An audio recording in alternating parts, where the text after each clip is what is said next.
وشكون ما يعرفش يطيب مرقة جلبانة بالعلوش يجي بحذانا اليوم نوريكم كيفاش الوصفة. سهلة برشا، راهو حضرت شوية مقادير ما كملتش الكل باش نبداو طول نطيبوا مع بعضنا. نوريكم كيفاش الطريقة راهي سهلة برشا. باش نصبوا شوية زيت زيتونة ومعاه شوية زيت قطانية، خلطهم مع بعضهم نخليهم يسخنوا. خليت الزيت متاعي يسخن شوية. عندي بصلة كبيرة شوية قصيتها باش نخليها تتقلى مع الزيت. قلينا البصلة نتاعنا باش نزيدو اطريفات اللحم العملوش اللي غسلته. فوالا شريته صغير انا، راهو ماهوش كبير يعني ماهوش ياخذ لي برشا وقت. نخليوه دقيقتين يتقلى.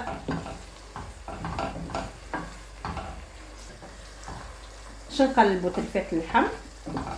انا استعملت اليوم 6 طروف، كل واحد راهو باش يبقى يختلف حسب افراد العائله نتاعو. باش نخليو طرف اللحم نقلبوه على الجهه الثانيه يكمل يعمل وجيه نتاع دقيقتين ماكسيموم، وباش نزيدو نكملو فحاتنا. خليناهم توا دقيقتين قليو باش نزيدو الطماطم نتاعنا. باش نزيد مغرفه ونص طماطم. فوالا خاطر انا نعمل رطل جلبانه بيفي باش نستعمل معاها مغرفه ونص طماطم. الطماطم نتاعي على نار هاديه، ما نقويش على الغاز. باش نزيدها الهريسه العربي. باش نزيدو توا الهريسه العربي.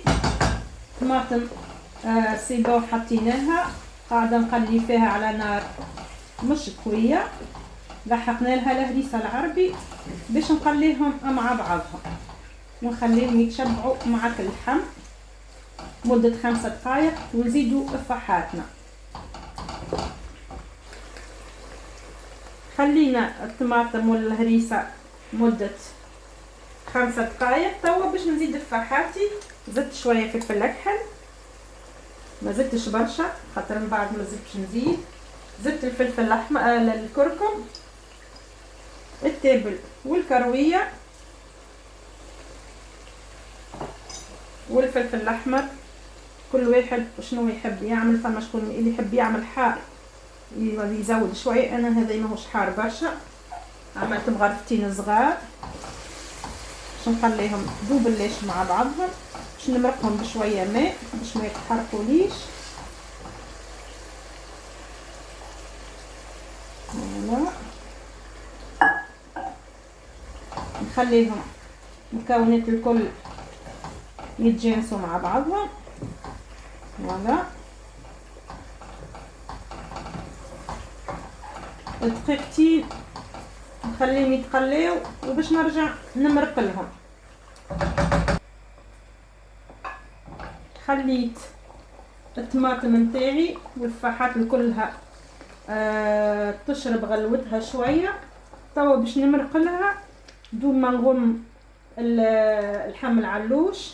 كيما لاحظتوا ما حطيتش الملح توا، راهو باش نملح من بعد ما نخلي اللحم العلوش نصيف ساعه يطيب باش في ساعه يطيب اللي ما يبطاليش هكاكا. نرجع له نصيف ساعه خليه في راحته. ولا تعديت نص ساعه على المرقه الجلبانه نتاعنا. خلينا اللحم يطيب في عقله. نقصنا على الغاز كيما قلنا، ما حطيناش الملح. توا باش نحط الجلبانه نتاعي. بسم الله. كيما قلت لكم عملت راني ارتل جلبانه سكريه ما شاء الله حلو عسل. وزدت معاها باش نزيد معاها كعبتين البطاطا باش نخليوهم مع بعضهم ربيع ساعه ونرجعوا نتفقدوهم كيما العاده. تعدى ربع ساعه ملي حطينا البطاطا والجلبانه. اللحم تقريبا طاب. توا باش نحط كعيبات القناريه متاعنا، خذيت 3 كعيبات غسلتهم بالبلاهي وعملتهم بالقارص باش ما يكحالوليش. فوالا توا وقيت باش نزيدو الملح خاطر اللحم متاعنا طاب سي بون. دونك وقيت باش نزيدو الملح مغرفتين صغار ممسوحين. فوالا باش نخليوها درجين باش تطيب القناريه متاعي ونرجع لها باش نشوفوا القناريه متاعنا طابت والا لا. نشوفوا كعيبه القناريه، البطاطا طابت، القناريه طابت ديجا. الصوص متاعنا يعني ديجا قررت زيدها، ما بقى كان باش نحط قرينه الفلفل. باش نزيد رشه فلفل في الاخر. ثم شكون يحب يزيد شويه زيت زيتونه، انا حطيت ما يكفي من الزيت لذا مانيش باش نزيد زيت زيتونه، ديجا هي يعني قررت زيتها ما شاء الله تعمل كيف. وفما شكون معناتها فما شكون يعمل رشه المعدنوس راه يعملها اللي في صحن التقديم. انا المعدنوس نحب نعمله معاها، نحب يطيب مع الفلفل على خاطر يفوح بطريقه رهيبه. تشوفوا بعد الجلبانه نتاعنا تعمل 66 كيف. 5 دقائق يطيب الفلفل ونوريكم الجلبانه نتاعنا في صحن التقديم. وصلنا لاخر مرحله في مرقه الجلبانه نتاعنا. الفلفل نتاعنا طاب، خضرتنا كلها طايبه، لحم هباء زبده.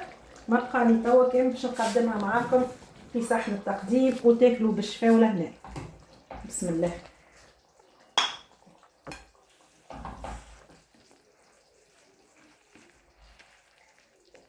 الريحه تشهي ما شاء الله تعمل كيف. فوالا هذايا صحين مرقة جلبانة متاعنا بالعلوش اليوم، ان شاء الله يعجبكم، ان شاء الله معناتها تاكلوا بالهنا.